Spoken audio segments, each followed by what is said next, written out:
ಹೌದು, ಒಂದು ಅತ್ಯಂತ ಕಠಿಣ ಸಮಸ್ಯೆ ಬಂದಿದೆ. ನನಗೆ ಗೊತ್ತಿದೆ ಮಹಾಪ್ರಭು. ಯಾವ ತರ ಇಬ್ರು ಮಹಾರಾಣಿಯರಿಗೂ ಸಿಂಧೂರ ಪಟ್ಟಿ ಬೇಕಿತ್ತು, ಅದೇ ರೀತಿ ಸೀತಾಮಾತೆಯ ಪಾತ್ರ ಇಬ್ರು ಮಹಾರಾಣಿಯರಿಗೂ ಬೇಕು ಅಲ್ವಾ? ಅಲ್ಲ, ಆ ಸಮಸ್ಯೆಗೆ ನೀವು ಪರಿಹಾರ ಹುಡುಕಲೇಬೇಕು. ಆದರೆ ಇನ್ನೊಂದು ಸಮಸ್ಯೆ ಇದೆ. ಅದ್ಯಾವುದು ಮಹಾಪ್ರಭು?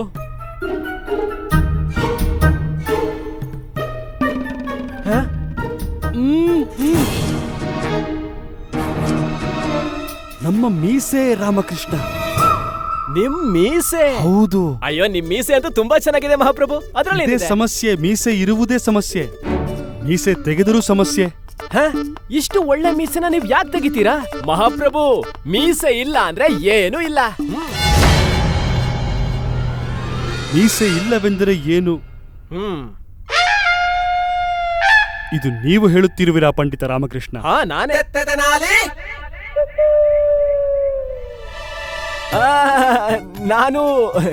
ನಾನಂತೂ ನಿಮ್ಗೋಸ್ಕರನೇ ಹೇಳ್ತಿದ್ದೆ ಮಹಾಪ್ರಭು. ನೀವಂತೂ ಇಡೀ ಸಾಮ್ರಾಜ್ಯಕ್ಕೆ ರಾಜ. ಆದರೆ ಅವರಿಗೆ ಮೀಸೆ ಇರಲಿಲ್ಲವಲ್ಲ? ಯಾರಿಗೆ? ಪ್ರಭು ಶ್ರೀರಾಮರಿಗೆ. ನೀವೇ ಯೋಚನೆ ಮಾಡಿ ಪಂಡಿತ ರಾಮಕೃಷ್ಣ. ಅಕಸ್ಮಾತ್ ರಾಮನಿಗೆ ಮೀಸೆ ಇದ್ದಿದ್ದರೆ ಹೇಗೆ ಕಾಣುತ್ತಿದ್ದರು? ಮಹಾಪ್ರಭು, ನೀವಂತೂ ಸರಿಯಾಗೇ ಹೇಳಿದ್ದೀರಾ. ನಾವು ಮೀಸೆ ತೆಗೆಸಿಕೊಳ್ಳಲು ಸಾಧ್ಯವಿಲ್ಲ. ಮಹಾರಾಜ ಕೃಷ್ಣದೇವರಾಯ ಮೀಸೆ ಇಲ್ಲದೆ ಹೇಗೆ ಕಾಣುತ್ತಾರೆ?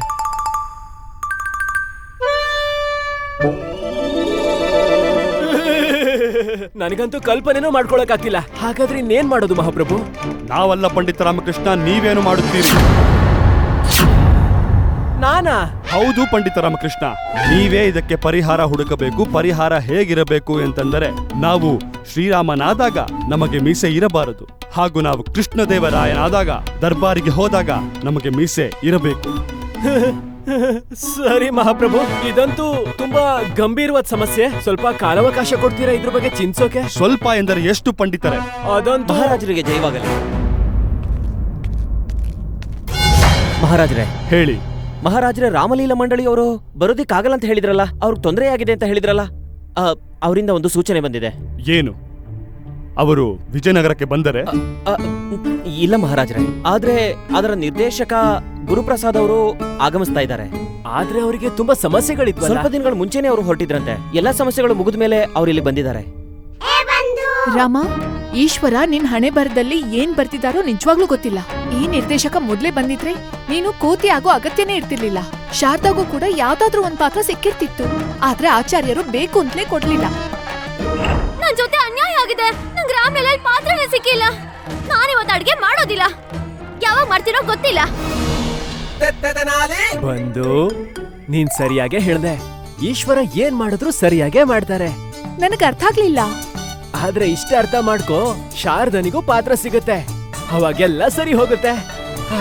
ಏನು ಎಲ್ಲ ಸರಿ ಹೋಗುತ್ತೆ ಪಂಡಿತ ರಾಮಕೃಷ್ಣ? ರಾಮ್ಲೀಲಾ ಮಹಾಪ್ರಭು, ರಾಮ್ಲೀಲಾ. ನಾನ್ ಏನ್ ಹೇಳ್ತಿದ್ದೀನಿ ಅಂದ್ರೆ, ರಾಮ್ಲೀಲಾ ಮಾಡ್ಸೋಕೆ ನಿಜವಾದ ನಿರ್ದೇಶಕರು ಬಂದ್ರು ಅಂದ್ರೆ ತುಂಬಾ ಚೆನ್ನಾಗಾಗತ್ತೆ. ನನ್ ಪ್ರಕಾರ ಗುರುಪ್ರಸಾದ್ ಅವರಿಗೆ ರಾಮ್ಲೀಲಾದ ನಿರ್ದೇಶನವನ್ನ ಕೊಟ್ಬಿಡಿ. ಆದರೆ ನಾವು ಆಚಾರ್ಯರನ್ನು ನಿರ್ದೇಶಕನಾಗಿ ನೇಮಿಸಿದ್ದೇವೆ. ಆದ್ರೆ ಗುರುಪ್ರಸಾದ್ ಅವ್ರು ಬಂದಿರ್ಲಿಲ್ವಲ್ಲ? ಹೌದು ಮಹಾರಾಜರೇ, ಗುರುಪ್ರಸಾದ್ ರವರು ಒಬ್ಬ ಪ್ರಸಿದ್ಧ ನಿರ್ದೇಶಕ. ಅವ್ರ ಸ್ವಭಾವ ಸ್ವಲ್ಪ ವಿಚಿತ್ರ ಮತ್ತೆ ಕಠೋರ. ಆದರೆ ಗುರುವರ್ಯರು ಕ್ಷಮಿಸಿ ಮಹಾಪ್ರಭು, ಆದ್ರೆ ಆಚಾರ್ಯರ ಹತ್ರ ಯಾರು ಕೇಳಲೇ ಇಲ್ಲ. ಆಚಾರ್ಯರು ಎಷ್ಟು ಮುಗ್ಧರು ಅಂತ ಹೇಳಿದ್ರೆ, ಅವರ ಮುಗ್ಧತೆ ಕಾರಣದಿಂದ ವಿರೋಧನೂ ಕೂಡ ಮಾಡೋದಿಲ್ಲ ಅವರು. ನಾವವರ ಮುಗ್ಧತೆಯ ಲಾಭವನ್ನ ಪಡ್ಕೋಬಾರದು ಮಹಾಪ್ರಭು. ನೀವು ಏನು ಹೇಳ ಬಯಸುತ್ತೀರಿ ರಾಮಕೃಷ್ಣ? ಮಹಾಪ್ರಭು, ಆಚಾರ್ಯರು ರಾಜಪುರೋಹಿತರು. ಅವರಿಗೊಂದು ಪದವಿ ಇದೆ, ಮಹತ್ವ ಇದೆ. ರಾಮ್ಲೀಲದ ವಿಚಾರ ಬಂದ್ರೆ ಅವ್ರ ಪಾಲಿಗೆ ಇದು ತುಂಬಾ ಕಡಿಮೆ ವಿಚಾರ ಮಹಾಪ್ರಭು. ಆಚಾರ್ಯರು ರಾಜಗುರು ಆಗಿರೋದ್ರಿಂದ ಅವ್ರಿಗೆ ಈಗಾಗಲೇ ತುಂಬಾನೇ ಕೆಲಸಗಳಿರುತ್ತೆ. ಒಂದ್ ವೇಳೆ ನಿಜವಾದ ನಿರ್ದೇಶಕರು ಬಂದ್ರು ಅಂತ ಹೇಳಿದ್ರೆ, ಆಗ ಆಚಾರ್ಯರನ್ನ ರಾಮ್ಲೀಲಾದ ನಿರ್ದೇಶನದಿಂದ ಮುಕ್ತರನ್ನಾಗಿ ಮಾಡಬಹುದು. ಮಹಾರಾಜರ ಪಂಡಿತ ರಾಮಕೃಷ್ಣ ಅವರು ಸರಿಯಾಗಿ ಹೇಳ್ತಾ ಇದ್ದಾರೆ. ಸರಿ, ಹಾಗಾದರೆ ರಾಮಲೀಲೆಯ ನಿರ್ದೇಶನ ಗುರುಪ್ರಸಾದರವರೇ ಮಾಡುತ್ತಾರೆ. ನಾವು ಗುರುವರ್ಯರನ್ನು ನಿರ್ದೇಶಕನ ಕಾರುಬಾರಿನಿಂದ ಮುಕ್ತ ಮಾಡುತ್ತೇವೆ.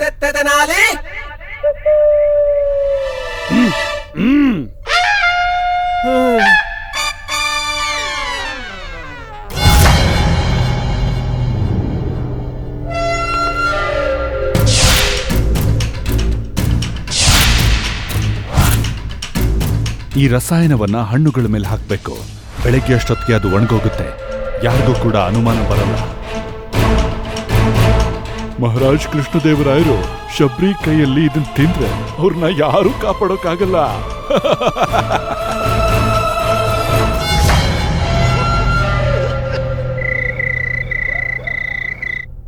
ಶಾರದಾ, ಶಾರದಾ, ಊಟ ಕೊಡು, ತುಂಬಾ ಹೊಟ್ಟೆ ಹಸಿತಿದೆ. ಭಿಕ್ಷೆ ಯಾಕೆ ಕೇಳ್ತಿದ್ಯಲ್ಲ ಅಮ್ಮ? ಭಿಕ್ಷೆ ಯಾರು ಕೇಳ್ತಿದ್ದಾರೆ? ಇದು ನನ್ ಮನೆ, ಅಧಿಕಾರದಿಂದ ಕೇಳ್ತಿದ್ದೀನಿ. ತಗೋ ಲಿನ್ನು. ಯಾಕೆ? ನಾನೇನ್ ದನನ ತಿನ್ನೋದಕ್ಕೆ? ನೀನೇ ತಿನ್ನು. ಇದೇ ಊಟ ಸಾಲ್ದ ಅದ್ಗೆ ಮಾಡಿಲ್ಲ. ಹಾ ಹೌದು, ಕೊಡು ಇಲ್ಲಿ. ನಾನೇನು ಮಾಡಿಲ್ಲ ಅಮ್ಮ. ಲಾಮನೆ ಉದ್ದೇಶಿಸಿದ್ರೆ ಕೊಡು ಅಂತ. ಸುಳ್ಳು ಹೇಳ್ತಿದ್ದಾನೆ ಇವನು. ಅಮ್ಮ ಅಮ್ಮ, ನಾನೇನು ಕೇಳಲಿಲ್ಲ. ಶಾರದಾ, ತುಂಬಾ ಹೊಟ್ಟೆ ಹಸಿತಿದೆ. ನೀನ್ ಯಾಕೆ ಇಷ್ಟೊಂದು ತೊಂದರೆ ಕೊಡ್ತಿದೀಯಾ? ಎತ್ಕೋ. ಏನು? ತಿನ್ನಕ್ ಏನ್ ಸಿಗುತ್ತೋ ಅದನ್ನೇ ಎತ್ಕೋ. ನಾನಂತೂ ಅಡ್ಗೆ ಮಾಡಲ್ಲ. ನಿನಗ್ ನನ್ ಬಗ್ಗೆ ಸ್ವಲ್ಪನೂ ಯೋಚನೆ ಇಲ್ಲ ಅಲ್ವಾ? ಹಾ, ನಿನಗ್ ನನ್ ಚಿಂತೆ ತುಂಬಾ ಇದೆ ಅಲ್ವಾ? ನೀನಂತೂ ವಾನರ ಆಗ್ಬಿಟ್ಟೆ. ವಾನರ? ಹಾ, ರಾಮ್ಲೀಲೆಯಲ್ಲಿ. ಹೌದು, ರಾಮ್ಲೀಲಾದಲ್ಲಿ ನೀನು ಭಾಗವಹಿಸಬಹುದು. ಪಾತ್ರನೇ ಇಲ್ದೇನಾ? ಇಲ್ಲ ಇಲ್ಲ, ನಿನ್ ಕಾರಣದಿಂದ ನಾನು ನಾಟಕದ ನಿರ್ದೇಶಕರನ್ನೇ ಬದಲಾಯಿಸ್ಬಿಟ್ಟೆ. ನಿಜ ಹೇಳ್ತಾ ಇದೀಯಾ? ಹಾ, ಒಬ್ಬ ಹೊಸ ನಿರ್ದೇಶಕರು ಬರ್ತಿದ್ದಾರೆ. ಅವ್ರು ನಿನಗೆ ಖಂಡಿತವಾಗ್ಲೂ ಪಾತ್ರ ಕೊಡ್ತಾರೆ. ಪಾಯಸ ಮಾಡ್ಕೊಡ್ಲಾ? ಹಾ, ಬೇಗ ತಿನ್ಬೇಕು. ಎತ್ಕೋ. ಏನು ಪಾಯಸನಾ? ಅಲ್ಲ, ಅಲ್ಲಿರೋ ಚೊಂಬಲ್ ಎತ್ಕೋ. ಎತ್ಕೊಂಡು ಕೈ ಕಾಲು ತೊಳ್ಕೊ. ನಾನು ಹೋಗಿ ಪಾಯಸ ತರ್ತೀನಿ. ಇವತ್ತು ನಾನೇ ನನ್ನ ಕೈಯಾರ ತಿನ್ನಿಸ್ತೀನಿ. ಸರಿ ಸರಿ, ಬೇಗ ಹೋಗು, ಬೇಗ ಹೋಗಿ ತಗೋಬಾ. ಏನು ಗುರು ತಾತಾಚಾರ್ಯ ಅವರು ಇನ್ನೆಲ್ವಾ? ಏನು? ಅಯ್ಯೋ ದೇವ್ರೆ, ಯಾವಾಗಾಯ್ತು? ನೆನ್ನೆ ರಾತ್ರಿ ಅವರು ತುಂಬಾ ಆರೋಗ್ಯವಾಗಿ ಇದ್ರು. ಅಯ್ಯೋ, ನನ್ ಮಾತಿನ ಅರ್ಥ ಏನಂದ್ರೆ ಗುರು ತಾತಾಚಾರ್ಯ ಅವರು ಇನ್ಮೇಲೆ ನಿರ್ದೇಶನ ಮಾಡ್ತಿಲ್ಲ. ಆಚಾರ್ಯರು ನಿರ್ದೇಶನ ಮಾಡ್ತಿಲ್ಲ, ಗುರುಪ್ರಸಾದ್ ಅವ್ರು ನಿರ್ದೇಶನ ಮಾಡ್ತಿದ್ದಾರೆ. ಸರಿ, ಅವ್ರು ಇನ್ನೇನ್ ಬಂದ್ಬಿಡ್ತಾರೆ. ಆಚಾರ್ಯರು. ಸಂತೋಷವಾಯ್ತು, ಬಹಳ ಸಂತೋಷವಾಯ್ತು. ನೀವೆಲ್ಲ ನಮ್ಮ ಬರುವಿಕೆಗಾಗಿ ಕಾಯ್ತಿರೋದನ್ನ ನೋಡಿ ಚೆನ್ನಾಗಿದೆ. ನಿಮ್ಮ ಈ ನಿರ್ದೇಶಕನ ಪ್ರಥಮ ಆದೇಶ ನನ್ನ ಹತ್ರ ಬನ್ನಿ. ನೀವೆಲ್ಲರೂ ನನ್ನ ಹತ್ರ ಬನ್ನಿ ಅಂತ ಹೇಳಿದ್ದು.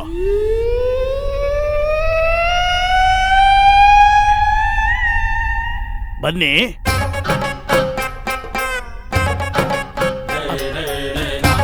ಅಭ್ಯಾಸವನ್ನ ಶುರು ಮಾಡಬೇಕಾಗಿದೆ.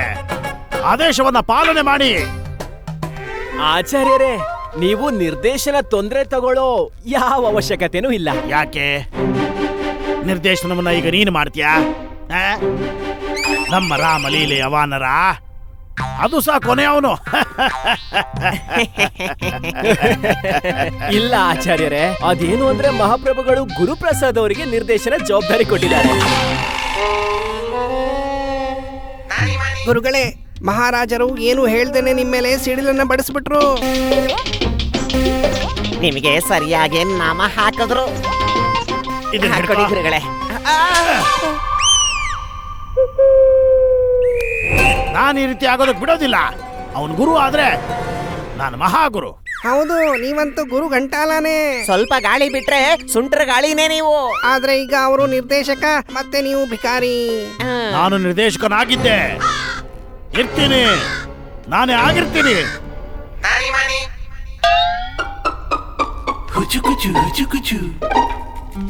ನೀವು ಕಿಂಚಿತ್ ಕೂಡ ಚಿಂತೆ ಮಾಡಬೇಡಿ ಸೋಧಾಮಿನಿ.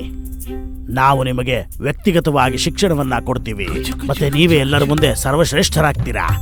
ಆದ್ರೆ ಇನ್ಮೇಲೆ ನಿಮ್ ಮಾತು ಕೇಳೋದ್ರಲ್ಲಿ ಏನ್ ಅರ್ಥ ಇದೆ? ಹೊಸ ನಿರ್ದೇಶಕರು ಹೇಗೆ ಹೇಳ್ತಾರೋ ಹಾಗೆ ನೃತ್ಯ ಮಾಡ್ಬೇಕು. ನೀವು ಕೇವಲ ನನ್ನ ನಿರ್ದೇಶನದಲ್ಲಿ ಮಾತ್ರ ನೃತ್ಯ ಮಾಡೋದು. ಹಾಗಂದ್ರೆ ಅಭಿನಯ ಮಾಡ್ತೀರಾ ಅಂತ. ನಿರ್ದೇಶಕ ನಾನು. ಬರ್ಲಿ ಬಿಡಿ, ಅವನು ಯಾರು ಹೊಸಬ ಬರ್ತಾನೋ ನಾನು ತೋರಿಸ್ತೀನಿ ಅವನಿಗೆ ನಾನು ಯಾರು ಅಂತ, ಏನ್ ಮಾಡ್ತೀನಿ ನಾನು ಅಂತ. ಆಚಾರ್ಯರೇ, ಕ್ಷಮಿಸಿ, ಅಲ್ಲಿ ಕೂತ್ಕೋಬೇಡಿ. ಅದು ನಿರ್ದೇಶಕರ ಆಸನ. ನನ್ನಂಥ ಲೋಕಪ್ರಿಯ ಮಹಾಜ್ಞಾನಿ ಪ್ರಚಂಡ ಪಂಡಿತರ ಸಮಕ್ಷಮದಲ್ಲಿ ಆ ಗುರುವಿನ ಅಸ್ತಿತ್ವ ಆದ್ರೂ ಎಲ್ಲಿರುತ್ತೆ? ಯೋಚನೆ ಮಾಡಿ ಆಚಾರ್ಯರೇ, ಏನ್ ಮಾಡಿದ್ರು ಯೋಚನೆ ಮಾಡೇ ಮಾಡಿ. ಇಲ್ಲ ಅಂದ್ರೆ ನೀವು ಅಭ್ಯಾಸ ಮಾಡೋದಕ್ಕೂ ಆಗೋದಿಲ್ಲ. ಹುಷಾರಾಗಿರಿ ಆಚಾರ್ಯರೇ. ಮಹಾರಾಜರ ಆದೇಶವನ್ನ ಉಲ್ಲಂಘನೆ ಮಾಡಿದ್ರೆ ಏನ್ ಶಿಕ್ಷೆ ಆಗುತ್ತೆ ಅಂತ ಗೊತ್ತು ತಾನೆ?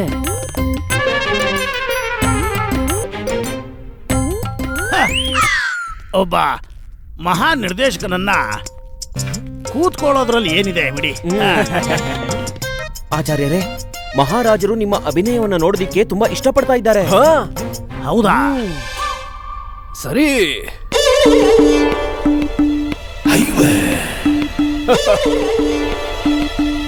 ಹಾಗಿದ್ರೆ ನೀವ ವಾನರ್ ಸೇನರು ಯಾರಿಂದ ರಾಮ್ಲೀಲಾ ಮಾಡಿಸ್ಬೇಕು? ಗುರುಗಳೇ, ನೀವು ಈಗ ತಡಿ ತಡಿ ಬೇಡ, ತಡಿ ಬೇಡ, ನಾವು ಹೇಳ್ತಿದೀವಲ್ಲ, ರಾಮ್ಲೀಲಾ ಮಾಡೋದು ಒಂದು ಮಹಾನ್ ಕಾರ್ಯ, ಮತ್ತೆ ರಾಮ್ಲೀಲಾ ನಿರ್ದೇಶನ ಮಾಡೋದು ಅದಕ್ಕಿಂತ ಮಹಾನ್ ಕಾರ್ಯ. ತಡಿ ಬೇಡ. ಪ್ರಪ್ರಥಮವಾಗಿ ನಿಮ್ಮನ್ನ ನೀವು ನಿಮ್ಮ ಗುರುಗಳಿಗೆ ಸಮರ್ಪಣೆ ಮಾಡಬೇಕು. ಅದಾದ ನಂತರ ತಮ್ಮೊಳಗಿರೋ ಅಭಿನಯದ ಬೆಂಕಿಯನ್ನ ಪ್ರಜ್ವಲಿತಗೊಳಿಸಬೇಕು. ಸರಿ ಸರಿ, ಸರ್ವಪ್ರಥಮವಾಗಿ ಇದನ್ನ ಹೇಳಿ ನೀವು. ನಮ್ಮ ಕೈನ ಮುಂದೆ ಮಾಡಿ, ಕೈನ ಮುಂದೆ ಮಾಡಿ. ಹೌದಾ? ನೀವು ಹಸ್ತರೇಖನ ನೋಡಿ ಭವಿಷ್ಯ ಕೂಡ ಹೇಳ್ತೀರಾ? ಹೇಳಿ.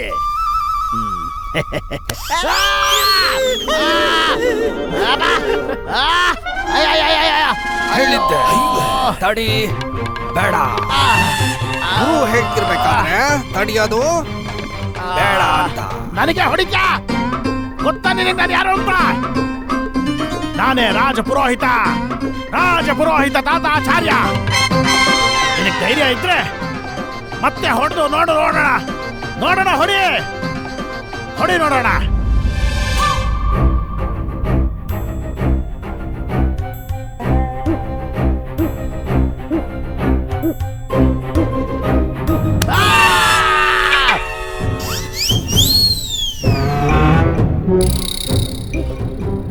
ಹೇಳಿದ್ದೆ ತಡಿ ಬೇಡ ಅಂತ. ಇಲ್ಲಿ ರಾಮ್ಲೀಲಾ ನಿರ್ದೇಶಕರು ನಾವಿದ್ದೀವಿ, ಮತ್ತಿದು ನಮ್ಮ ಕಾರ್ಯಕ್ಷೇತ್ರದಲ್ಲಿರುತ್ತೆ. ಇಲ್ಲಿ ಯಾವುದೇ ತರಹದ ಮಧ್ಯವಸ್ಥಿಕೆ ನಿಷೇಧಿಸಿದೆ. ಇಲ್ಲಿ ಗುರು ಇಲ್ಲ ಮಹಾಗುರು, ಎಲ್ಲ ನಾವೇ ಇರೋದು. ಗುರುಗಳೇ, ನೀವೇ ಹೇಳಿದ್ರಿ ತಾನೇ ಗುರುಗಳಿಗೆ ಸನ್ಮಾನ ಮಾಡ್ಬೇಕು ಅಂತ. ಬರ್ತಿದ್ದ ಹಾಗೆ ನಮ್ಮ ಗುರುಗಳು ಆಶೀರ್ವಾದ ಮಾಡಿ ಗುರುಗಳೇ. ಹೌದಾ? ಆಚಾರ್ಯರು ಆತರ ಹೇಳಿದ್ರ? ಯಾವಾಗ ಹೇಳಿದ್ನ? 1000 ಸಲ ಹೇಳಿದ್ದಾರೆ. ಈ ತರಾನೇ ಹೇಳಿ ನಮ್ಮಿಂದ ಸನ್ಮಾನ ಮಾಡಿಸ್ಕೊಳ್ತಾರೆ. ಯಾವಾಗ ಹೇಳಿದ್ನ? ಓಹೋ, ಎಂತ ಒಳ್ಳೆ ವಿಚಾರ ಗುರುಗಳೇ. ಸ್ವಯಂ ಇಷ್ಟು ದೊಡ್ಡ ಗುರುಗಳಾಗಿದ್ರು ಕೂಡ ಮಾನ್ಯನೀಯ ಗುರುಪ್ರಸಾದ್ ಅವರ ಆಜ್ಞೆನ ಪಾಲನೆ ಮಾಡ್ತಿದ್ದೀರಾ, ಸನ್ಮಾನನೂ ಮಾಡ್ತಿದ್ದೀರಾ ನೋಡಿ.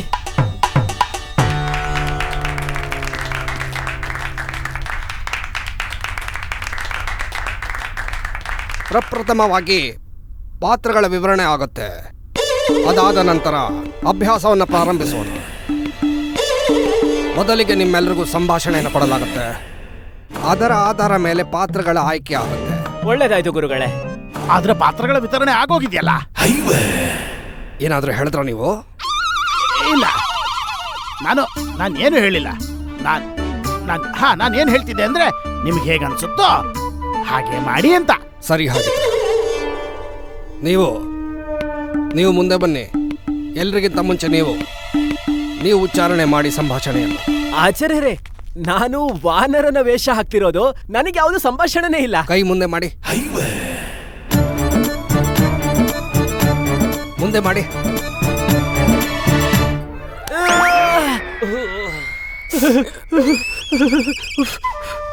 ಸಂಭಾಷಣೆಯನ್ನು ಹೇಳಿ ಅಂತ ಹೇಳಿದ್ಮೇಲೆ ಬರೀ ಸಂಭಾಷಣೆ ಮಾಡಬೇಕು. ಅದನ್ನ ಬಿಟ್ಟು ಬೇರೆ ಏನೂ ಅಲ್ಲ. ಸಂಭಾಷಣೆ ಏನು ಅಂದ್ರೆ, ತರೀಕೆರೆ ಏರಿ ಮೇಲೆ ಕುರಿ ಮರಿ ಒಂದು ಹುಲ್ ಮೇಯ್ದಿತ್ತು.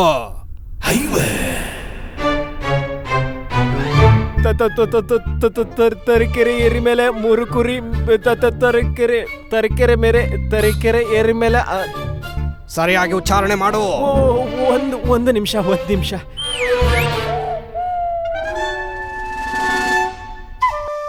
ತರೀಕೆರೆ ಏರಿ ಮೇಲೆ ಕುರಿಮರಿ ಒಂದು ಹುಲ್ಲು ಮೇಯ್ದಿತ್ತು. ತರೀಕೆರೆ ಏರಿ ಮೇಲೆ ಕುರಿಮರಿ ಒಂದು ಹುಲ್ಲು ಮೇಯ್ದಿತ್ತು. ತರೀಕೆರೆ ಏರಿ ಮೇಲೆ ಕುರಿಮರಿ ಒಂದು ಹುಲ್ಲು ಮೇಯ್ದಿತ್ತು. ತರೀಕೆರೆ ಏರಿ ಮೇಲೆ ಕುರಿಮರಿ ಒಂದು ಹುಲ್ಲು ಮೇಯ್ದಿತ್ತು. ತರೀಕೆರೆ ಏರಿ ಮೇಲೆ ಕುರಿಮರಿ ಒಂದು ಹುಲ್ಲು ಮೇಯ್ದಿತ್ತು. ತರೀಕೆರೆ ಏರಿ ಮೇಲೆ ಕುರಿಮರಿ ಒಂದು ಹುಲ್ಲು ಮೇಯ್ದಿತ್ತು. ತರೀಕೆರೆ ಏರಿ ಮೇಲೆ ಕುರಿಮರಿ ಒಂದು ಹುಲ್ಲು ಮೇಯ್ದಿತ್ತು. ತರೀಕೆರೆ ಏರಿ ಮೇಲೆ ಕುರಿಮರಿ ಒಂದು ಹುಲ್ಲು ಮೇಯ್ದಿತ್ತು. ಅದ್ಭುತ.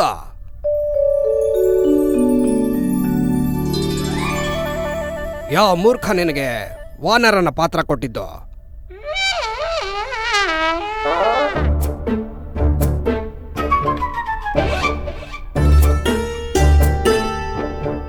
ಮರೆತು ಎಲ್ಲವನ್ನ ಮಾಡಾಯ್ತು. ಅರ್ಥಾತ್ ಮರೆತು ಏನ್ ಪಾತ್ರ ಕೊಟ್ಟಿದ್ವೋ ಅದ ತಪ್ಪನ್ನ ತಿದ್ದುಕೋಬಹುದು ಅಂತ. ಈಗ ಗುರೂಜಿ ನಿನ್ಗೆ ಯಾವ ಪಾತ್ರ ಕೊಟ್ಟಿದ್ದಾರೋ ಆ ಪಾತ್ರದ ಮೇಲೆ ಗಮನ ಕೊಡು. ಅರ್ಥ ಆಯ್ತಾ? ರಾಮಕೃಷ್ಣ, ನೀನು ಅತ್ಯಂತ ಸ್ಪಷ್ಟವಾಗಿ ಹೇಳ್ತೀಯ. ಅರೆ, ನಿನಗಂತೂ ಶ್ರೀ ಹನುಮಂತನ ಪಾತ್ರ ಸಿಗ್ಬೇಕಾಗಿತ್ತು.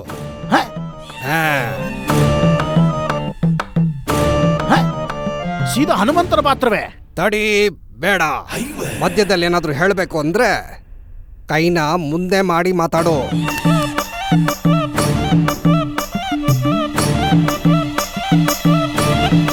ನೋಡಿದ್ಯಾ ಮಣಿ, ಈಶ್ವರನ ಮನೆಯಲ್ಲಿ ಬೆಳಕಿದೆ, ಕತ್ಲಿಲ್ಲ. ಇದುವರೆಗೂ ಇವನು ನಮ್ಗೆ ಯಾವ ರೀತಿ ಹೊಡಿತಿದ್ದ ನೋಡು. ಈಗ ಅದೇ ರೀತಿ ಇವನ್ಗೂ ಹೊಡೆಯೋದಿಕ್ಕೆ ಇವನ್ಗೆ ಒಬ್ಬ ಗುರು ಬಂದಿದ್ದಾನೆ ನೋಡು. ಈಗ ತರೀಕೆರೆ ಏರಿ ಮೇಲೆ ಇಲ್ಲ ಇಲ್ಲ ಇಲ್ಲ ಕುರಿಮರಿ, ಅದು ಏರೆ ಮೇಲೆ ಕುರಿಮರಿ ಮೇಯುತ್ತಿತ್ತು. ಇಲ್ಲ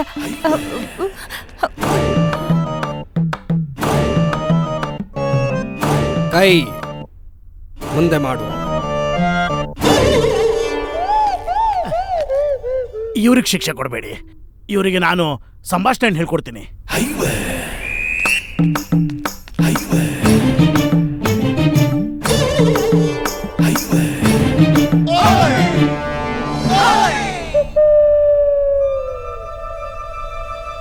ಎಷ್ಟು ಕೋಮಲವಾಗಿದೆ ನಿಮ್ಮ ಕೈ. ನೀವು ಎಂಥ ರೂಪವಂತೆ. ನೀವು ಯಾರನ್ನ ಬೇಕಾದ್ರೂ ಮೋಹಿತಗೊಳಿಸ್ಬೋದು. ಅವನು ದುಷ್ಟಾನೇ ಆಗಿರ್ತಾನೆ. ಇದ್ರ ಮೇಲೆ ಪ್ರಹಾರ ಮಾಡೋನು. ನಿಮಗೆ ನಾನು ಶೂರ್ಪಣಖಿಯ ಪಾತ್ರವನ್ನು ಕೊಡ್ತೀನಿ. ನೀವೇ ಅದು ಶ್ರೀರಾಮ ಮತ್ತೆ ಶ್ರೀ ಲಕ್ಷ್ಮಣನನ್ನ ತಮ್ಮ ಸೌಂದರ್ಯತೆಯಿಂದ ಮೋಹಿತಗೊಳಿಸೋದು.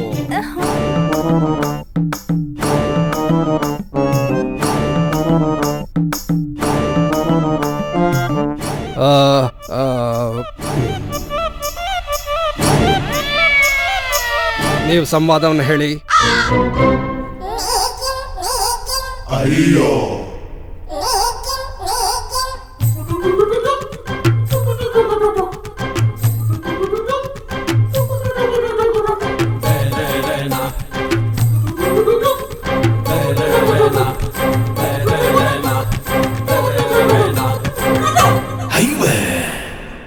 ಅರೆ, ಕೈ ಅಲ್ಲ, ಬಾಯಿ.